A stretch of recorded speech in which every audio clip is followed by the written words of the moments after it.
안녕하세요 여러분. 부동산 채널 성공마침 표지인의 박희영 GN입니다. 이번 영상은 공매물건 선정하고 지인 3명에게 공동으로 투자할 것을 권유하여 2019년 10월달에 낙찰받은 물건에 대한 입찰 전 사전조사부터 낙찰, 매각까지 과정을 영상으로 다뤄보겠습니다.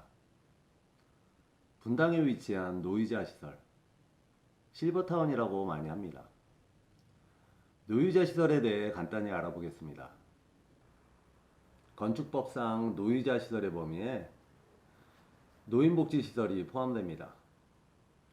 노인복지법상 노인복지시설 중 한 종류로 노인주거복지시설이 포함되고 노인주거복지시설의 한 종류로 노인복지주택이 포함됩니다. 노인복지주택의 설치, 관리 및 공급 등에 관하여 노인복지법에서 규정된 사항을 제외하고는 주택법 및 공동주택관리법의 관련 규정을 준용합니다. 보건복지부와 국토교통부에서는 주택이 아닌 노이자 시설로 해석하고 있고, 기획재정부에서는 사실상 주거 목적으로 사용하고 있으면 주택으로 해석하여 1세대 1주택에 포함되어 중과세 등의 과세를 하고 있습니다. 결론은 공매물건은 주택으로 생각하고 분석하면 됩니다.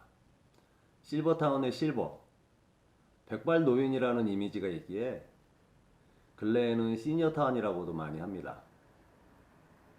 원칙적으로 실버타운의 매매와 입주 자격은 만 60세 이상으로 한정됩니다.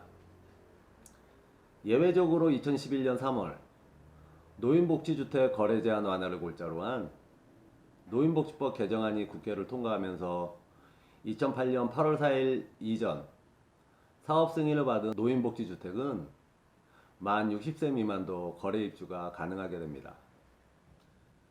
2008년 8월 4일 전후로 이전에 사업 승인을 받은 실버타운은 매매 거래와 입주에 아무런 제한이 없고, 이후 사업 승인을 받은 실버타운은 거래, 입주 제한이 있다는 점.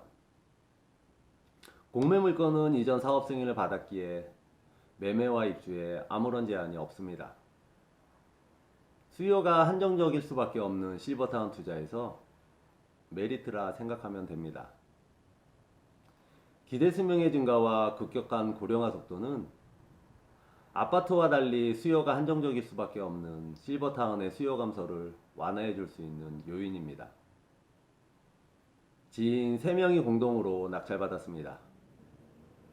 3명으로 받은 이유는 수익은 낮아지겠지만 투자 금액의 최소화입니다. 3명으로 한 근본적인 이유는 부동산 매각 시 양도소득세를 낮출 수 있습니다. 이번 영상 후반부에서 설명하겠습니다. 공매물건은 6회차 때 6회차 최저 매각가를 약간 상회하는 가격으로 2명 입찰, 차순위와 12만원 차이로 짜릿한 승자가 됩니다. 생소한 노이자 시설이기에 유찰이 1위 됐을까요? 한번 살펴보겠습니다. 실버타운이 들어설 수 있는 최고의 입지라 생각됩니다. 해당 실버타운은 도심형과 전원형의 장점을 모두 갖춘 도심전원 절충형 실버타운입니다. 3면이 숲으로 둘러싸인 도심 속 전원주택이라 보시면 됩니다. 공매물건은 위반 건축물입니다. 입찰자의 감소를 가져올 수밖에 없는 요인이죠. 경공매물건에 위반 건축물이 기재되면 대출이 안 나올 확률이 높고, 주거용 건축물일 경우 전세대출 시 대출이 불가입니다. 대출이 안 나오면 현금으로 사면 되지만 전액 현금으로 사실 분이 얼마나 될까요? 공매물건은 신탁계약이 체결된 부동산입니다. 신탁부동산은 별도로 신탁원부를 발급받아야 하는데, 신탁원부는 인터넷으로 발급이 안 되고 직접 등기소에 가서 발급받아야 합니다. 신탁계약이 체결된 부동산이기에 신탁공매로 진행돼야 하는데, 이 물건은 세금 체납에 의한 압류재산 공매로 진행됩니다. 담보신탁 간단히 설명합니다. 담보신탁도 방식은 상이하지만 돈을 빌린다는 것은 일반 대출과 동일합니다. 외부적으로 수탁자가 등기부등본상의 소유자이지만 내부적으로 위탁자가 소유자이기에 부동산에 부과되는 세금, 제세공과금 등을 위탁자가 납부하게 됩니다. 담보신탁을 하는 이유는 첫 번째, 근저당 설정보다 비용이 절감되고 대출 한도가 높습니다. 두 번째, 신탁재산의 독립성. 신탁등기 이후 압류, 가압류 등이 불가합니다. 세 번째, 환가시 유리, 우선수익자, 금융기관의 요청으로 신탁공매 진행, 경매보다 절차 진행이 매우 신속합니다. 신탁등기 이후 압류 등이 불가능하지만 예외적으로 세금 중 당해세는 압류가 가능합니다. 200만원 정도의 당해세 체납 때문에 신탁공매가 아닌 압류대상공매로 진행된 물건입니다. 우려스러웠던 건 200만원 정도의 금액 때문에 압류대상공매로 진행됐다는 것. 신탁원부의 신탁계약 내용 확인 후 이해관계인이 대의변제하면서까지 취소시킬 이유가 없어 보였습니다. 공매부동산의 점유자가 전입신고도 안 했고 전입신고를 했다 하더라도 신탁등기 이유는 대항력이 없는 것과 동일합니다. 낙찰 후 소유권 이전과 동시에 1억 9천만원 대출을 받았습니다. 소유권 이전 후 내용증명 발송 후 점유자와 처음에는 부동산 인도에 관해 원만히 해결될 줄 알았으나 인도협의가 되지 않아 명도소송을 진행, 그 전 단계인 점유이전 금지 가처분을 신청, 집행하게 됩니다. 점유이전 금지 가처분을 집행하니 점유자의 태도가 달라지면서 이사비용 요구도 안 하고 한 달 안에 나가더군요. 명도소송까지 갈 일도 없었습니다.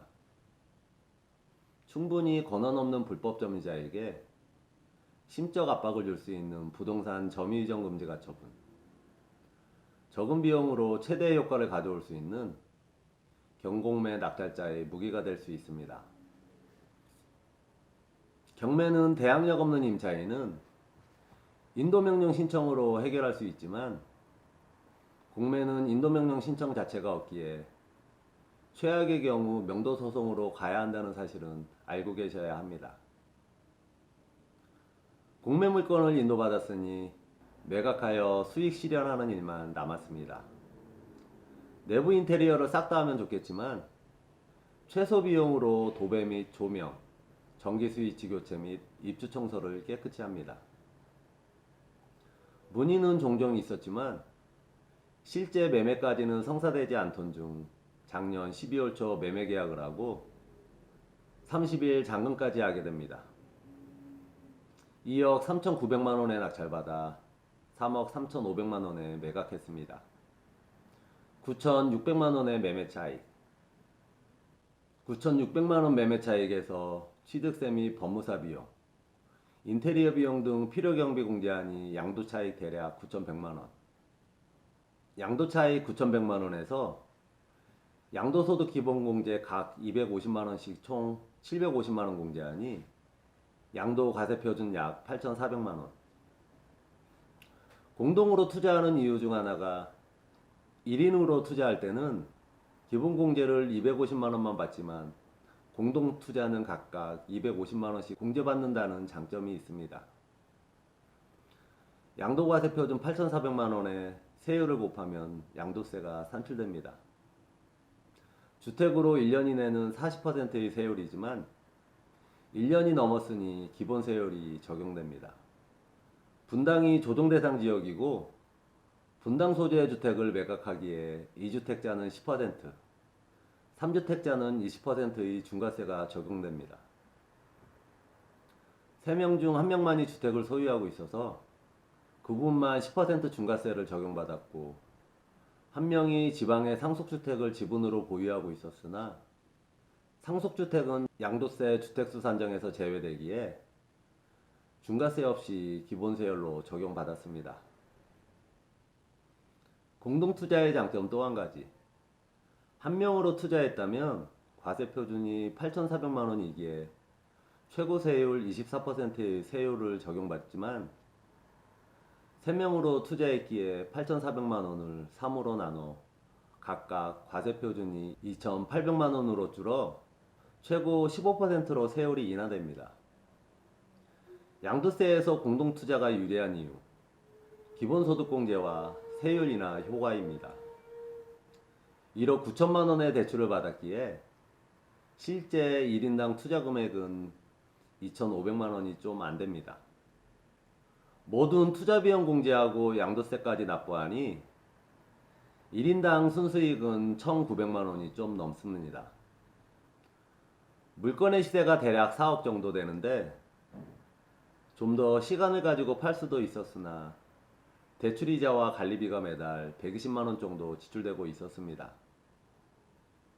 지출 비용이 부담이 된다 하여 1년도 막 넘었고 싸게 낙찰받았기에 매수인이 있을 때 시세보다 싸게 판 것이죠. 고급형 실버타운은 입주민이 이용을 하던 안 하던 기본시설 및 각종 편의시설, 사우나, 수영장, 헬스 등 이용료가 관리비에 포함되기에 관리비를 일반 아파트하고 비교해서 생각하면 안 됩니다. 이 물건도 그나마 공실로 해서 관리비에서 30% 정도 인하된 70만 원 정도의 관리비를 납부하고 있었죠. 다음 영상은 경공매 물건 낙찰 후 임차인이 있을 경우 발송하는 내용 증명, 배달 증명에 대해 알아보고 우체국 방문 없이 인터넷 우체국에서 내용 증명, 배달 증명을 작성하여 발송하는 방법을 알아보겠습니다. 지금까지 성공 마침표 지인의 박형 지인이었습니다. 생유베리 감사합니다.